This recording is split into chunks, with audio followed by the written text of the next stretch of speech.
अरे ये मेरी गाड़ी को क्या हो रहा है? ये क्या हो रहा है मेरे साथ? ए भाई बाहर निकल के देख, गर्मी की वजह से हमारी गाड़ी पिघल के गिर रही है। अबे वो छोड़, तू ये न्यूज़ सुन।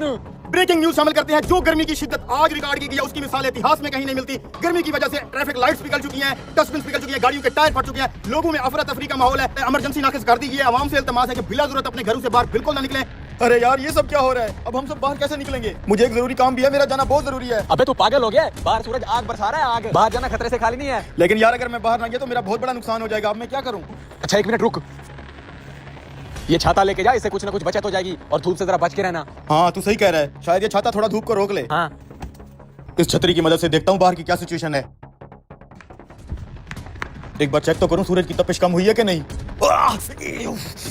ये सूरज तो चेहरा जला रहा है यार, जल्दी से आगे निकल जाता हूँ, ये नौ छाते में ही आग लग जाए। ऐसा लग रहा है जैसे किसी जहन्नुम में आ गया हूँ। ये क्या, ये बाहर क्या हो रहा है चाचा मजीद? जो सोलर प्लेट सूरज की हीट पे चलती है, जिसको जरूरत ही धूप की होती है, वो ये धूप की वजह से पिघल के जमीन पे कैसे गिर रही है? बेटा ये सब अल्लाह का कहर है। मैंने आज तक अपनी जिंदगी में पहले कभी इतनी गर्मी नहीं देखी। सूरज की तपिश से हर चीज जमीन पे पिघल के गिर रही है।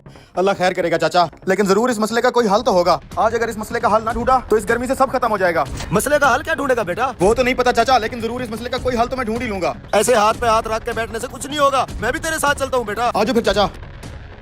भाई अचानक इतनी गर्मी कहाँ से आ गया? मैंने सुबह से ट्यूबवेल चलाया हुआ है, खेतों में पानी जाने से पहले भाप बन के उठ जाता है। भाई तुम दरख्तों के नीचे खड़े हो, तुम्हें नहीं पता बाहर धूप में हालात बहुत खराब हैं। हर लोहे की चीज, प्लास्टिक की चीज पिघल के जमीन पे गिर रही है। ऐसा लग रहा है जैसे आग बरस रही हो। अब इस मसले के हल के लिए मौलाना साहब के पास चलते हैं। छाते के नीचे आओ, मस्जिद में चलते हैं।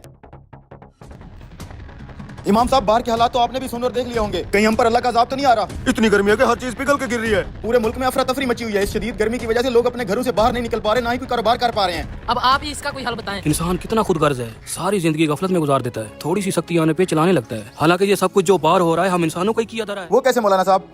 हर साल हम इंसान चंद पैसों की खातर लाखों दरख्त काट देते हैं। तुम्हें पता है एक दरख्त कितनी ठंडक रखता है? जैसे फिजा में तो एयर क्रिएशन ऐसी चल रही हो, वो भी फ्री में बगैर बिजली के। ये है मेरी अल्लाह की कुदरत। इसका मतलब है मौलाना साहब ये जो इतनी गर्मी हो रही है दरख्तों की कमी की वजह से हो रही है। लेकिन इस मसले का आप क्या करेंगे मौलाना साहब? हम बाहर कैसे निकलेंगे?